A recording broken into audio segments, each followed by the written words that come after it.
wabarakatuh. Waalaikumsalam warahmatullahi wabarakatuh. Alhamdulillah, bismillah, walhamdulillah. Assalatu wassalamu ala rasulillah Sayyidina wa maulana Muhammad ibn Abdullah wa la hawla wa la quwwata illa billah. Ashhadu an la ilaha illallah wahdahu la syarika lah. Wa asyhadu anna sayyidina Muhammadan abduhu wa rasuluh la nabiyya ba'dah. Allahumma ftah alaina futuhal arifina bihikmatika wansur alaina rahmataka wa dzakirna ma nasina ya dzal jalali wal ikram ya hayyu ya qayyum la ilaha illa anta bi rahmatika astaghfir. Allahumma lakal hamdu wa ilaikal mustaka wa antal musta'an wa nasta'inuka ala fasadin fina wa nas'aluka salaha amrina kulli wa la hawla wa la quwwata illa billahil aliyyil azim. Subhanaka la ilma lana illa ma 'allamtana innaka antal alimul hakim. Ya Rabbiha ya Rabbi husnul khatimah. Wa ba'du.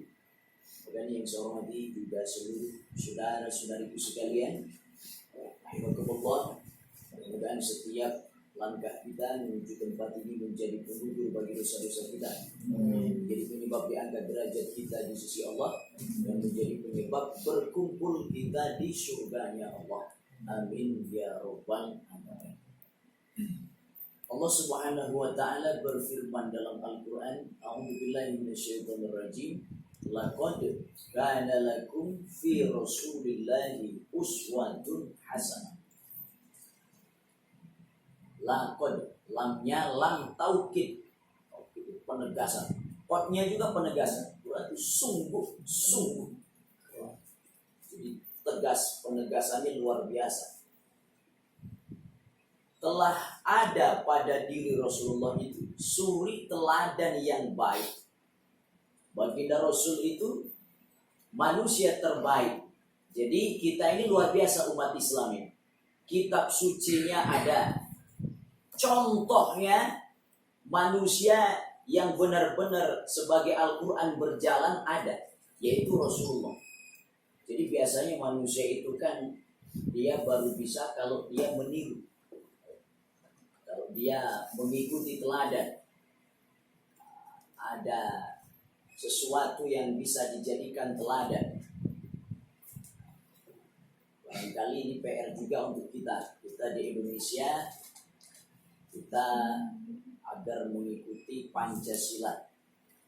Baik, memang Pancasila itu adalah tidak keluar daripada Islam. Saya rasa ketuhanan yang Maha Esa berkaitan dengan surah Al-Ikhlas, Qul huwallahu ahad. Tidak ada. Lalu kemudian ketuhanan yang Maha Esa yang kedua, kemanusiaan yang adil dan beradab. Dalam Al-Quran kata adil juga ada. Seperti yang seringkali disampaikan ketika khutbah mengakhiri khutbahnya, selalu berpesan untuk berbuat adil dan ihsan. Allah ya'muru bil adli wal ihsan, ada dalam Al-Quran. Kemudian persatuan Indonesia, yaitu wa'tasimu bihablillahi jami'an wa la tafarraqu, persatuan. Ajak kita untuk, dan begitu pun sila keempat, sila kelima, semua tidak keluar daripada Islam. Cuma yang kadang kita mencari manusia yang Pancasila itu yang seperti apa? Kadang pertanyaan kita macam itu. Maka Al-Quran ini ada manusia yang Al-Quran. Al-Quran berjalan, kata Sayyidah Aisyah, kata Sayyidah Aisyah. Al-Quran yang berjalan, yaitu baginda Rasul Muhammad SAW. Satu pribadi bisa dicontoh oleh berbagai pribadi. Satu baginda Rasul, tapi bisa dicontoh oleh semuanya. Saya orang kaya, Rasul contohnya. Saya orang miskin, Rasul juga contohnya. Jadi posisi apapun Rasul itu bisa dicontoh. Saya seorang suami, Rasul contohnya. Rasul punya anak, punya istri. Maka sampai botak nggak akan ketemu. Bagaimana contoh membina rumah tangga sakinah mawaddah warahmah menurut Nabi Isa alaihissalam. Sampai botak nggak akan ketemu. Kenapa? Nabi Isa belum pernah nikah. Baginda Rasul, jadi saya jenderal, Rasul juga mimpin perang di medan perang.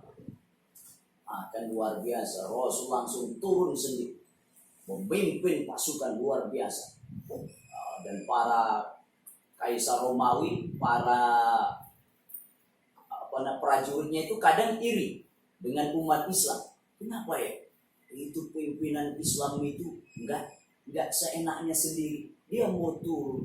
Bahkan baginda Rasul luar biasa ketika dalam sebuah perjalanan sampai masanya beristirahat di hutan.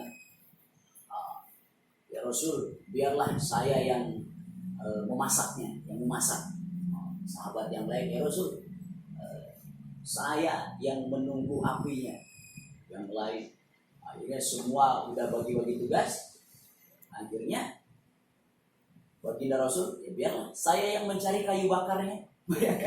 Ternyata kayu bakar bukan Rasul yang menyodorkan ini. Biar saya mencari kayu bakarnya. Luar biasa.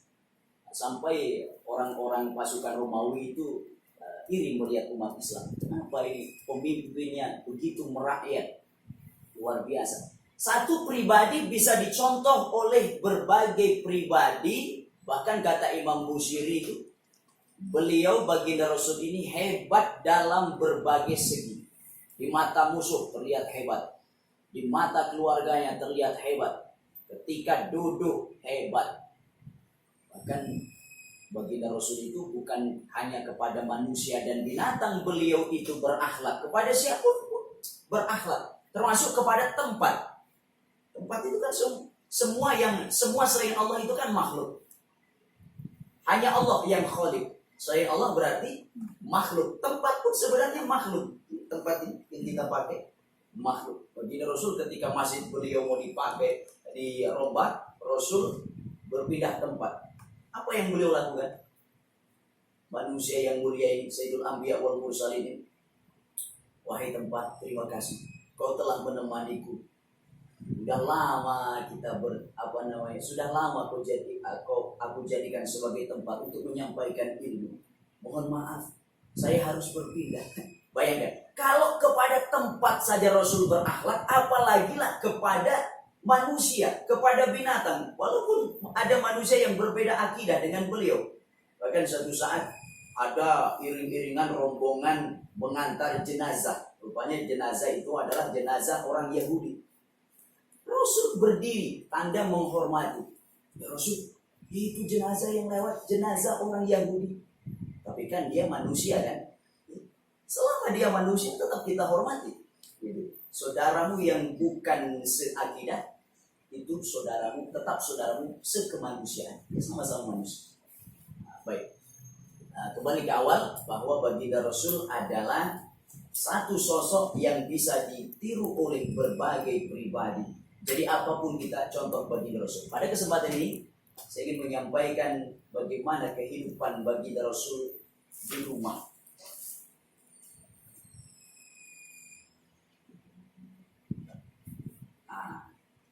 Ini ilustrasi rumah baginda Rasul. Baginda Rasul itu raja di raja. Tapi lihat rumahnya, begitu sederhana. Dalam artian Rasul itu, kayaknya pernah saya sampaikan, bahwa baginda Rasul itu ingin memposisikan diri agar bisa dicontoh oleh semuanya. Susah kalau kita mencontoh Nabi Sulaiman yang kaya raya. Jadi beliau pertengahan. Susah juga kalau kita mencontoh Nabi Ayub karena amat miskinnya. Susah sekali. Tapi Rasul pertengahan antara Nabi Sulaiman dan Nabi Ayub, beliau pertengahan. Dalam artian agar bisa dicontoh oleh semua. Gimana keadaan rumah baginda Rasul?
sekedar ilustrasi saja, bahwa padahal beliau kalau mau ditawari gunung Uhud menjadi emas, beliau kalau mau bisa, gitu ya, hidupnya mewah kaya raya. Tapi tentu saja beliau nggak bisa dijadikan contoh bagi orang yang hidup di bawah garis kemiskinan. Jadi karena beliau itu harus bisa dijadikan sebagai contoh untuk semuanya. Tapi kemudian ada muncul istilah Buya Hamka itu menulis buku namanya Tasawuf Modern. Jadi kalau dikaji secara mendalam, hidup baginda Rasul ini bertasawuf dalam arti zuhud, tawad, sederhana. Tapi ada tasawuf modern dalam artian kita tetap bisa bergaya hidup mewah, tapi hatinya tetap tasawuf. Bahkan kata guru saya ketika menjelaskan tentang hal ini, orang yang mampu beli mobil Alphard, dia kaya raya. Orang Islam yang kaya raya mampu membeli Alphard, tapi ternyata malah beli mobil yang odong-odong, itu haram kata beliau. Kalau mampu jadi orang kaya, tapi niatnya apa? Niatnya untuk syiar bahwa orang Islam ini berjaya untuk menyaingi orang lain agar kita tidak dipandang oleh orang di luar Islam ini Islam sebagai agama yang miskin, Islam sebagai agama yang apa bahasa Sunda itu dekil inde ucel misalnya. Nah, jadi kalau kita memang mampu ya persilahkan. Macam Nabi Sulaiman itu luar biasa. Walaupun kita umat baginda Rasul, tapi kalau kita mampu memposisikan diri sebagai orang yang berdakwah lewat hartanya, begitu ya. Dia bergaul dengan orang-orang kaya dalam artian untuk mendakwahi, begitu ya. Bahwa kita menjadi orang Islam yang taat beribadah tidak berarti harus hidupnya selalu kelihatan kumuh, miskin dan lain sebagainya. Kalau kita mampu persilahkan, asal hati tetap kita jaga. Itu sebagai alat untuk berdakwah. Maka tetap hati itu. Kalau dalam buku Buya Hamka tentang tasawuf modern, tetap boleh hidup mewah, tapi hati tetap kita bersihkan dari sifat-sifat sombong dan lain sebagainya. Bagaimana kesederhanaan baginda Rasul? Rasulullah berbaring di atas hamparan tikar sehingga anyaman tikar yang kasar itu membekas di badan beliau. Maka aku katakan, Abdullah bin Mas'ud ketika berkunjung ke rumah baginda Rasul, wahai Rasulullah, izinkanlah kepada kami untuk menggelarkan kasur di atas tikarmu agar dikasuri begitu ya. Maka Rasulullah menjawab, apakah hubungan antara aku dan dunia? Sesungguhnya perumpamaan aku dan antara aku dan dunia tiada lain bagikan seorang musafir yang berteduh di bawah naungan sebuah pohon, kemudian dia pergi meninggalkan. Untuk apa bermewah-mewahan kata beliau? Begitupun ketika baginda Rasul terlihat oleh Sayyidina Umar memakai cangkir yang sangat sederhana. Sayyidina Umar menangis, ya Rasul, itu Raja Kisra Persia minumnya pakai emas. Kita di dunia sebentar saja, tak lama. Seandainya memang Allah takdirkan kita menjadi orang yang secara perekonomian kurang mapan, tetap kita bisa meniru baginda Rasul. Padahal beliau kalau mau bermewah-mewah bisa. Kemudian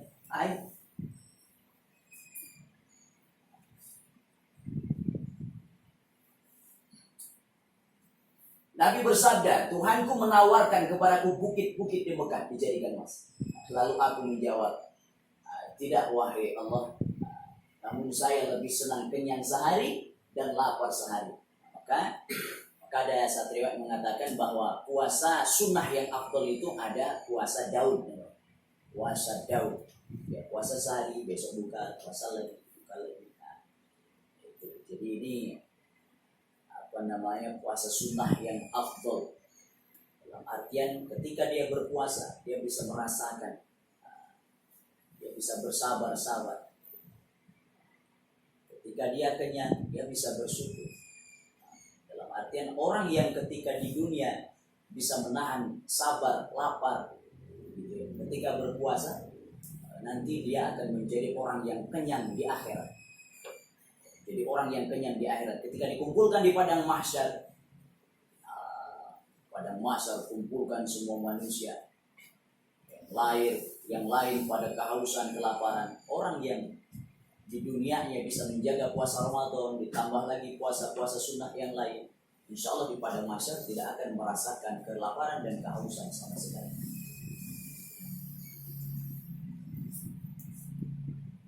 Bulan demi bulan berjalan, selama itu tidak ada api menyala di rumah Rasulullah. Berarti kadang pernah Rasul itu nggak terlihat masak di rumah. Berarti apinya nggak nyala, berarti nggak masak. Wahai bibi, ada orang bertanya kepada Sayyidah Aisyah, dengan apa kalian bertahan hidup? Sayyidah Aisyah menjawab, dengan 2 makanan pokok, kurma dan air. Kurma nggak perlu dimasak, gitu ya. Dan air, kurma dan air, luar biasa. Padahal beliau adalah raja di raja, tapi kehidupan bagaimanapun tetap beliau syukur, tidak banyak mengeluh. Karena ini untuk contoh bagi yang lainnya.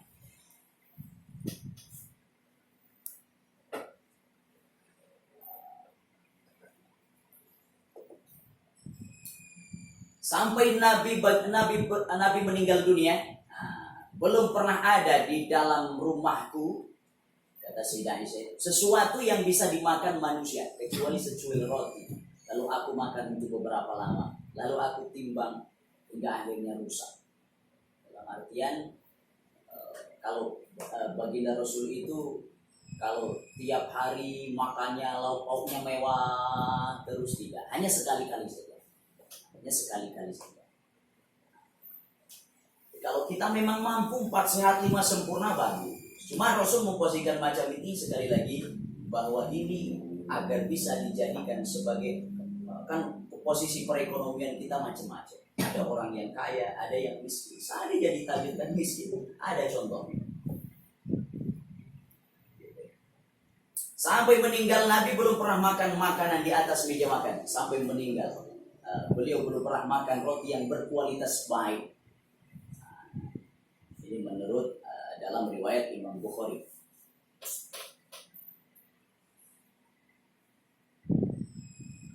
Kemudian riwayat lain, sesungguhnya saya adalah hamba manusia. Saya makan sebagaimana hamba makan, dan saya duduk sebagaimana hamba duduk. Sebab ini ada teguran dari orang-orang Yahudi Nasrani. Masa Nabi seperti manusia biasa? Dia jalan di atas pasar, makanya seperti orang biasa. Sebab Nabi Isa itu tidak terlihat kaumnya itu jarang melihat Nabi Isa makan. Begitu ya? Jarang melihat Nabi Isa makan, jarang melihat Nabi Isa tidur. Jadi maka itu menimbulkan fitnah. Nabi Isa dianggap menjadi Tuhan, dianggap sebagai Tuhan. Begitu. Tapi baginda Rasul tidak mau macam itu. Jadi Rasul, kualitas kemanusiaan beliau benar-benar ditampakkan bahwa saya manusia biasa, sama seperti kalian. Berjalan di pasar, saya makan. Bahkan Rasul kadang makan di emperan bareng-bareng sama sahabat yang lain, menunjukkan saya manusia biasa. Begitu ya.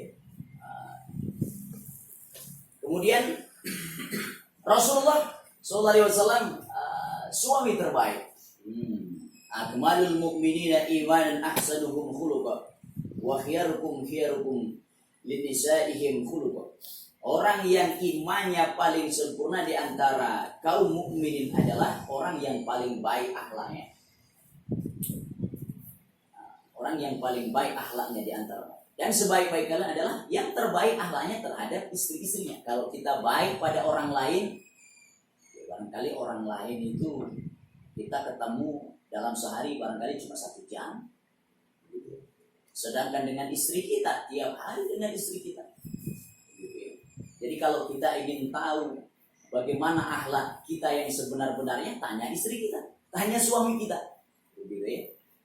Dan istri daripada baginda Rasul bersaksi bahwa baginda Rasul suami terbaik. Suami terbaik.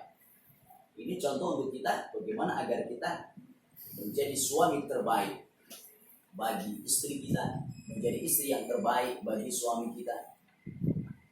Bahkan Sayyidah Khadijah itu partner setia baginda Rasul itu. Beliau pernah ada orang yang komentar, "Ya Khadijah, engkau enak banget punya suami Rasulullah, Nabi Rasul." Apa jawab beliau? "Saya belum pernah berpikir bagaimana agar Nabi menyenangkan saya. Kan adalah bagaimana agar Nabi senang kepada saya. Yang saya pikirkan adalah bagaimana agar Nabi itu merasa senang dengan keberadaan saya, dengan pelayanan saya. Saya nggak pernah berpikir bagaimana kalau di bahasa sekarang kan, jadi baginda Sayyidah Khadijah itu nggak sempat terpikir kapan ya Rasul bawa saya jalan-jalan ke Burma, jalan-jalan ke taman safari, ke kebun binatang, belum, itu nggak ada dalam kamus Sayyidah Khadijah, nggak ada.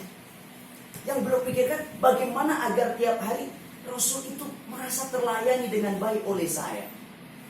Makanya satu saat baginda Rasul pulang dari dakwah, sesampainya di rumah, Sayyidah Khadijah sedang menyusui. Dalam riwayat itu dikatakan yang sedang disusui adalah Sayyidah Fatimah. Begitu dilepas, yang keluar darah. Menangis baginda Rasul, menghampiri Sayyidah Khadijah.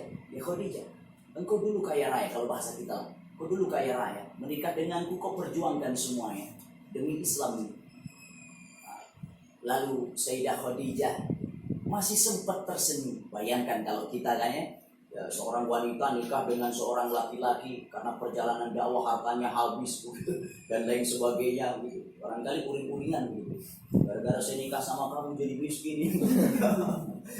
Tapi Sayyidah Khadijah masih sempat tersenyum. Tersenyum Sayyidah Khadijah. Seolah-olah menutup agar baginda Rasul tidak berkata macam itu. "Ya Rasul, seandainya aku wafat lebih dahulu. Seandainya aku wafat lebih dahulu dan kau tidak temukan jembatan untuk lewat perjalanan dakwahmu, galilah kuburku, ambillah tulang-tulangku." Begitu ya. Luar biasa. Maka ketika Sayyidah Khadijah wafat, sempat ada riwayat yang mengatakan bahwa Rasulullah nggak akan menikah lagi. Karena luar biasa Sayyidah Khadijah itu full, begitu ya, mendukung perjuang. Jadi partner setia yang luar biasa mendampingi baginda Rasul. Seperti waktu awal mula wahyu turun, surat Al-Alaq, baginda Rasul berjumpa dengan malaikat Jibril dengan kadang berjumpa itu dengan wajah aslinya, kadang dengan wajah yang tidak aslinya. Itu tentu saja membuat baginda Rasul itu menggigil, gitu. Menggigil berjumpa dengan makhluk yang belum pernah ada, begitu. Menggigil baginda Rasul sampai rumah. "Zamiluni ya Khadijah, selimuti saya." Sayyidah Khadijah tahu suaminya lagi kurang enak badan atau lain sebagainya. Nggak banyak bertanya dulu, diselimuti dulu, gitu. Selimuti dulu. Baru ketika sudah tenang, apa kata Sayyidah Khadijah? "Wahai suamiku, wahai suamiku, engkau orang baik. Allah tidak akan membuat kau sedih." Begitu ya. "Engkau orang baik, suka menolong orang lain, suka menyambungkan silaturahmi, adem rasanya." Gitu. Biasanya kalau kita pulang kan, kita sedang panik, istri kita sama-sama panik juga. Ayo kita panik berjamaah. Jadi ada penyeimbang. Sayyidah Khadijah luar biasa. Rasul panik tapi Sayyidah Khadijah bisa menenangkan hati. Luar biasa. Punya partner setia macam Sayyidah Khadijah. Baginda Rasul Muhammad SAW suami terbaik. Begitupun Sayyidah Khadijah. Kenapa baginda Rasul menikah lagi dengan Sayyidah Aisyah dan lain sebagainya? Karena ada perintah untuk itu. Karena kalau baginda Rasul tidak menikah dengan Sayyidah Aisyah, putus periwayatan hadis. Karena Sayyidah Aisyah meriwayatkan ribuan hadis, apalagi tentang perempuan, tentang wanita, tentang bagaimana darah haid, bagaimana darah istihadah, belum lagi bagaimana perjuangan wanita jihadnya di rumah. Itu hadisnya dari Sayyidah Aisyah. Kalau nggak menikah dengan Sayyidah Aisyah, putus periwayatan itu. Suami terbaik. Jadi ketika kita nanti sebagai suami wafat lebih dulu, kira-kira istri kita akan mengenang kita tentang apa? Gitu. Atau ketika istri wafat lebih dulu, kira-kira sebagai suaminya nanti apa yang akan dikenang dari istrinya. Ketika kita bisa memposisikan diri sebagai pasangan hidup yang terbaik, luar biasa. Sebaik-baik kalian adalah yang paling baik terhadap keluarganya.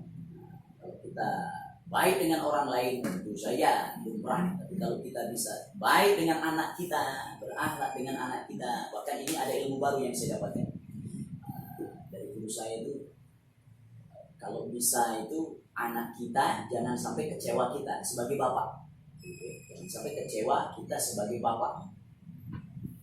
Kalau memang dia kan anak, kalau masih kecil itu perlakukan dia sebagai raja.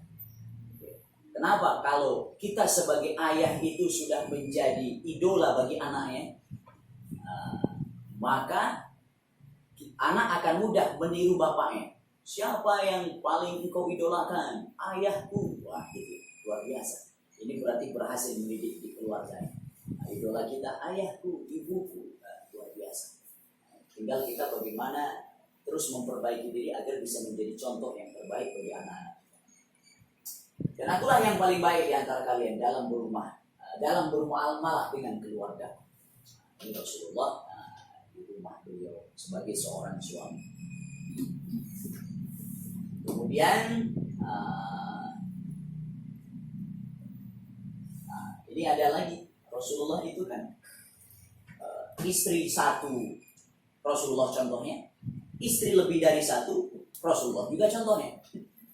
Istri satu, Rasulullah contohnya. Ketika dengan Sayyidah Khadijah, Rasul nggak poligami. Dan itu masa paling lama. Masa paling lama beliau menikah dengan Sayyidah Khadijah. Gitu ya. Dan beliau tidak poligami.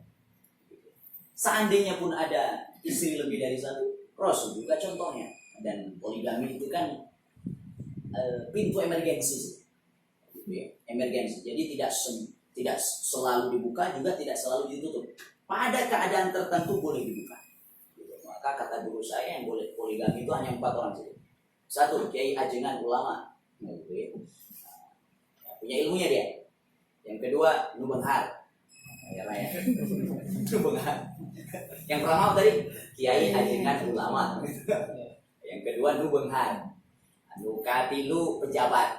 Nu kaopat nu belok. Kiai ulama ajengan bukan, nggak punya ilmunya dia. Begitu ya, modal nekat saja. Benghar hente, pejabat komo, bobo nopo apa lagi. Istri satu saja belum tentu bisa mempertanggungjawabkan di hadapan Allah, mendidiknya bagaimana, apalagi istri lebih dari satu. Orang yang punya istri lebih dari satu, lalu dia tidak bisa berbuat adil, maka nanti di padang mahsyar dia akan bangkit dalam keadaan seyeng, condong, miring, begitu ya. Nah, ini kurang lebihnya bahwa ini Saudah dan Aisyah begitu ya, saling bercanda, saling berbalas-balas begitu ya, melumuri tepung di wajahnya, dan Rasul membiarkan itu bercanda begitu, dan lain sebagainya. Luar biasa. Kemudian Rasulullah seorang ayah dan kakek terbaik.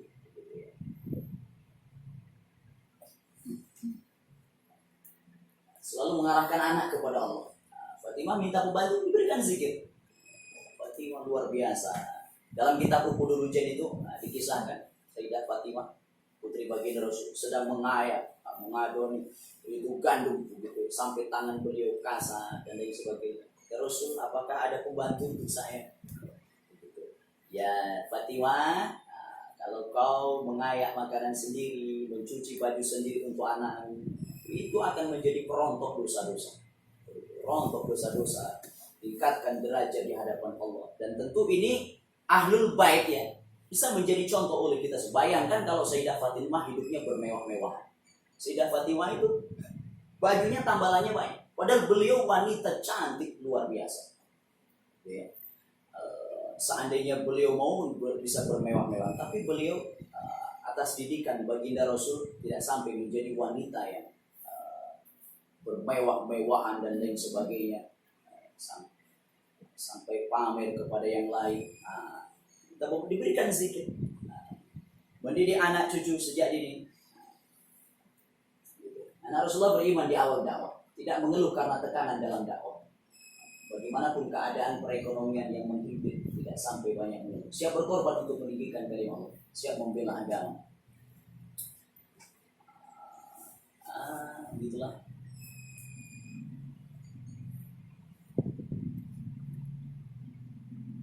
Kemudian keberkahan rumah Rasulullah.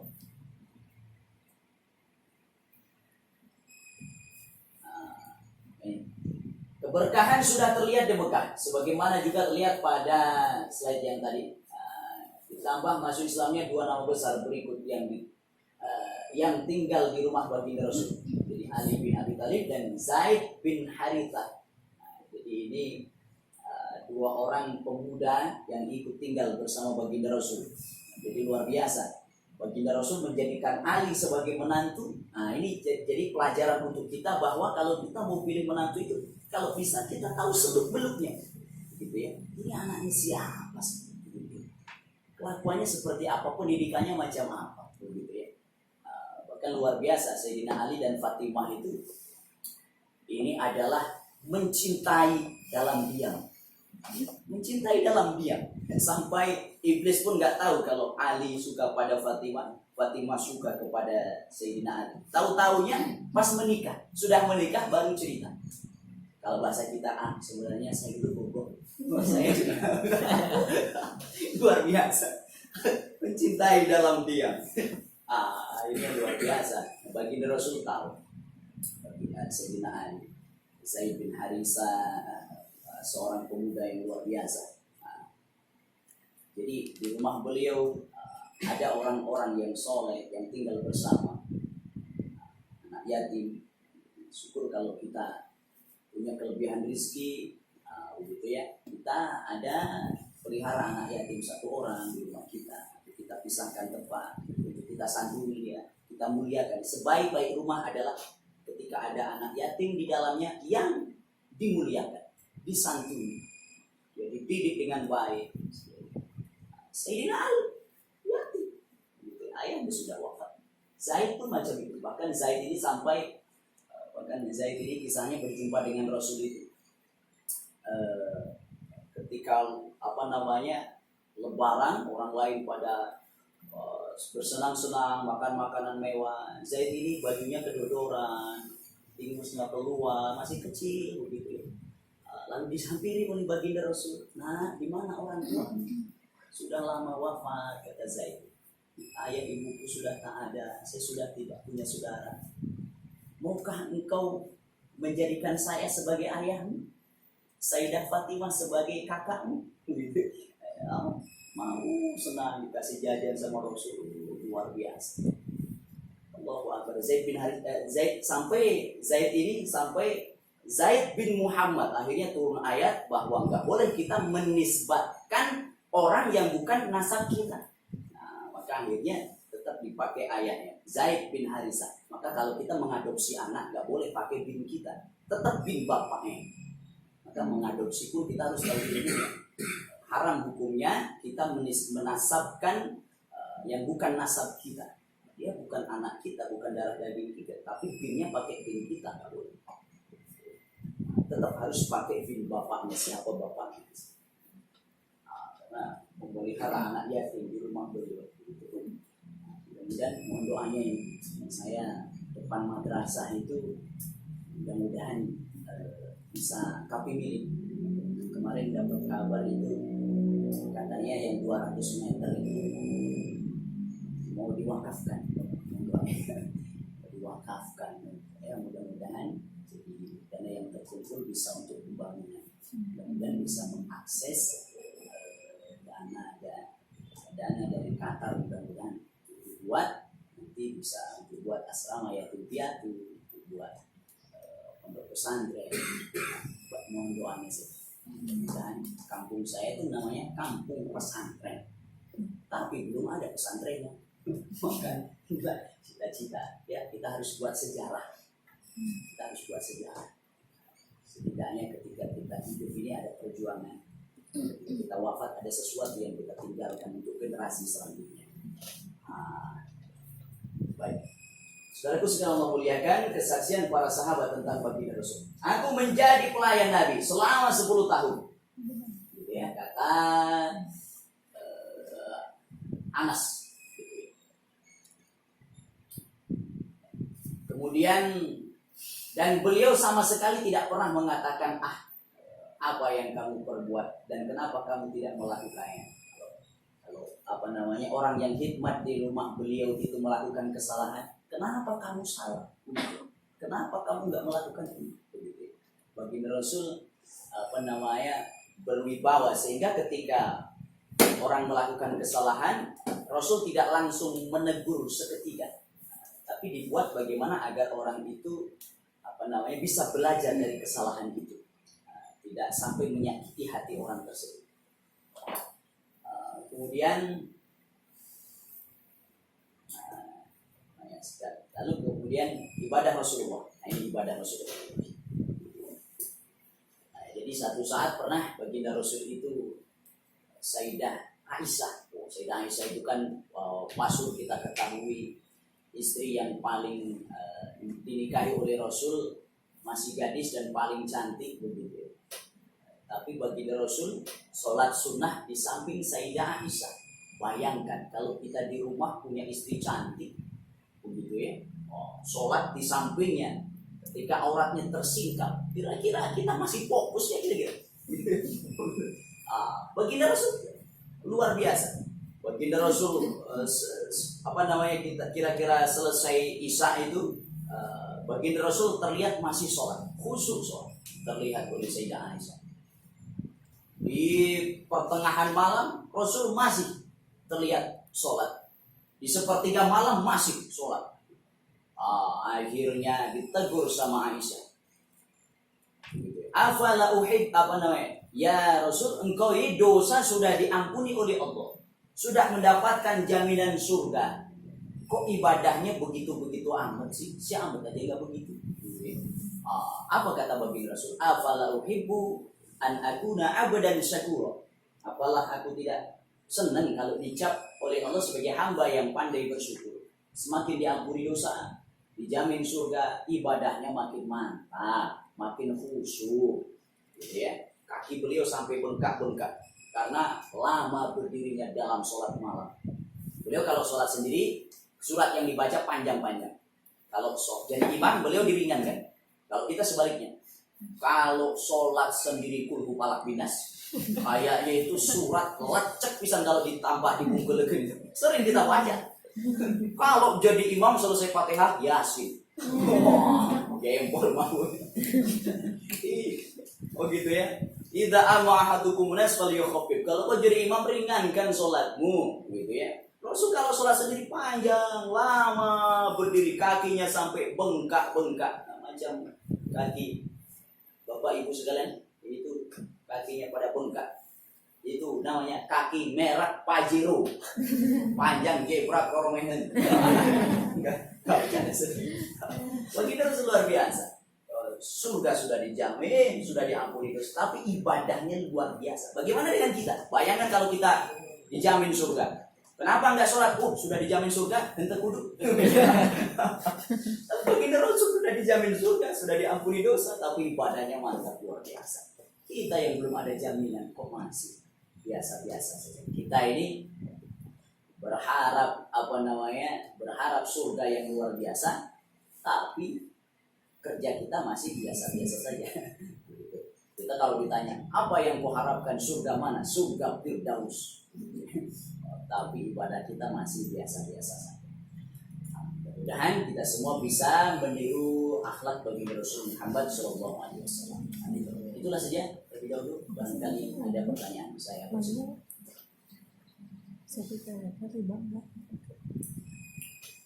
Baik, silakan. Ini ada yang tanya. Oh ya, silakan. Kan kalau di e-commerce Shopee itu ada namanya pembayaran Shopee Pay Later. Oh ya. Itu jadi kayak sistem kredit. Jadi kita beli dulu misalkan barangnya, bayarnya tuh bulan depannya, misalkan beberapa bulan kemudian gitu, atau dicicil gitu. Nah itu katanya riba atau enggak kalau pembayaran Shopee Pay Later gitu? Ya baik. Al-aslu fil muamalati ibahah. Asal daripada muamalah itu boleh, asal terhindar dari maghrib. Maghrib itu maknya maisir itu judi, sesuatu yang tak jelas, taruhan dan lain sebagainya. Maisir, maghrib. G-nya goror. Goror itu ketidakjelasan. Jadi maisir judi, ya, taruhan dan lain sebagainya. G-nya, GH-nya goror, sesuatu yang tak jelas, gitu ya. Ini kok saya bisa dapat kok saya bisa rugi macam ini ya? Dari mana ini? Kok saya bisa untung sebanyak ini? Ini dari mana? Goror. Dan nggak jelas. Harta yang kita dapatkan itu remang-remang, gitu ya, remang-remang, goror. Ada maisir, goror, ibnya ribnya maghrib, maisir, goror, riba. Selama dalam muamalah itu tidak ada tiga unsur itu, tidak ada maisir, tidak ada goror, tidak ada riba, maka boleh. Kira di dalamnya itu ada riba nggak? Kalau dia terlambat itu ada denda nggak? Nah, itu yang kadang di itu yang oleh ulama masih, memang ada ulama yang sekarang ini riba bank itu bukan riba seperti riba yang dimaksud oleh baginda Rasul ketika itu. Kenapa ribanya di zaman Rasul itu benar-benar keharamannya luar biasa? Karena sampai habis-habisan, sampai istri pun digadaikan, sampai segitunya untuk membayar riba. Maka itu pendapat ulama yang mengatakan transaksi dengan bank, walaupun bank konvensional pakai kartu kredit itu tetap boleh. Itu ada dua kutub ya. Ada yang membolehkan begitu ya. Ada memang yang untuk kehati-hatian dihindari. Kalau kita mau berhubungan dengan bank, berarti banknya bank syariah kalau bisa. Sebisa mungkin kita bank syariah. Nah, kira-kira kalau kita pakai aplikasi macam itu, di sana ada unsur ketidakjelasan atau unsur riba atau ada dendanya nanti sampai merugikan kita atau tidak. Kalau kita, maka ketika ada antarodin, saling ridho, begitu ya, tidak saling merugikan, maka dalam muamalah itu diperbolehkan. Tapi kalau kita merasa dirugikan dan lain sebagainya, maka lebih baik dihindari. Saya belum pernah pakai itu, jadi saya tak tahu seperti apa. Barangkali Pak Gani bisa menambahkan. Begitu. Jadi kalau kita ragu, tinggalkanlah yang ragu-ragu. Tinggalkanlah yang ragu-ragu. Tapi kalau kita merasa saya tidak merasa rugi, ya sudah. Kalau Anda yakinnya di sana. Tapi kalau mau berhati-hati, ya dalam hal muamalah kita ya ikut prinsip syariah sih. Kalau kita mau bermuamalah dengan bank syariah. Wallahu a'lam bishawab. Ada lagi? Tak ada? Oh iya, silakan. Jadi kan kita sudah berkeluarga gitu kan, biasanya udah punya istri gitu. Nah kan kalau yang laki-laki itu kan wajib ke ibu gitu ya Pak. Yeah. Nah kalau misalnya keadaannya kita pas-pasan, kita untuk mengasihi ke orang tua itu kurang gitu Pak, atau nggak ada, itu kita utamakan ibu atau istri? Bismillahirrahmanirrahim. Sebisa mungkin ya, laki-laki yang hebat selalu di belakangnya ada dua wanita. Siapa dia? Istrinya dan ibunya. Sebisa mungkin kita sebagai seorang suami, kita harus bisa memperlakukan dua wanita itu dengan sebaik-baiknya, gitu ya. Bahkan ada orang bijak yang lain, kalau bisa, kalau kita melihat sesuatu barangkali kurang kecocokan dari ibu kita dengan istri kita, barangkali kalau disatukan kurang baik, ya lebih baik kita rada pisahkan. Tapi kalau memang ada yang menantu dengan mertua yang begitu dekat, ada yang kadang jauh, dan lain sebagainya, Itu sebisa-bisa kita sebagai seorang suami. Bagaimana agar kita tidak dicap sebagai anak durhaka oleh ibu kita. Kita pun tidak dicap sebagai suami durhaka terhadap istri kita. Begitu ya. Sebisa mungkin kita berbuat adil. Seandainya kita hanya punya uang 100.000. Sebisa mungkin ya walaupun sedikit kita beri ibu kita. Misal 25.000-nya. Atau kita musyawarah. Nah ini gunanya musyawarah dengan istri. Macam saya dengan istri saya musyawarah.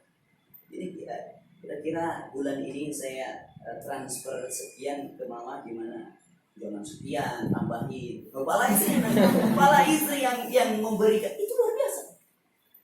Nah, maka untuk begitu pun kita mendorong istri kita agar baik pada orang tuanya, insya Allah nanti istri kita pun akan mendorong kita untuk baik kepada orang tua kita.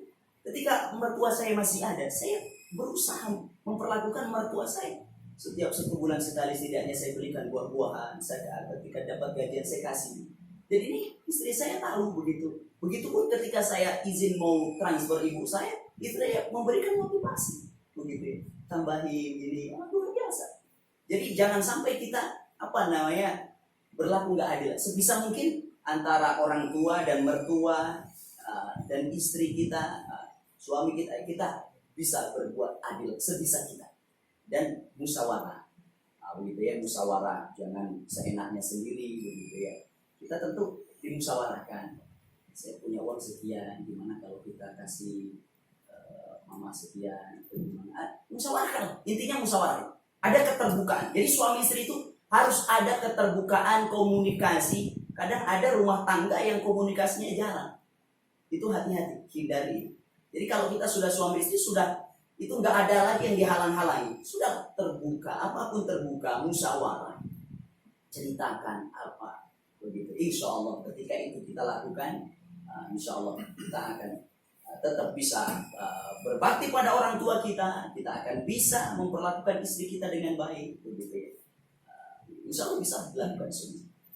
Jadi jangan sampai berat sebelah. Tetap kita kasih walaupun sedikit atau ambil kita sasadu gimana lah. Ngobrol gitu. Wallahu a'lam bishawab. Ada lagi yang lain? Cukup saya rasa? Itulah saja kalau tak ada. Itulah saja yang dapat saya sampaikan pada kesempatan ini. Mohon maaf atas segala kekurangan. Terima kasih atas segala perhatian. Kepada Allah mohon ampun. Ihdinas shiratal mustaqim. Subhanakallahumma wa bihamdika asyhadu an la ilaha illa anta astaghfiruka wa atubu ilaik. Wassalamualaikum warahmatullahi wabarakatuh.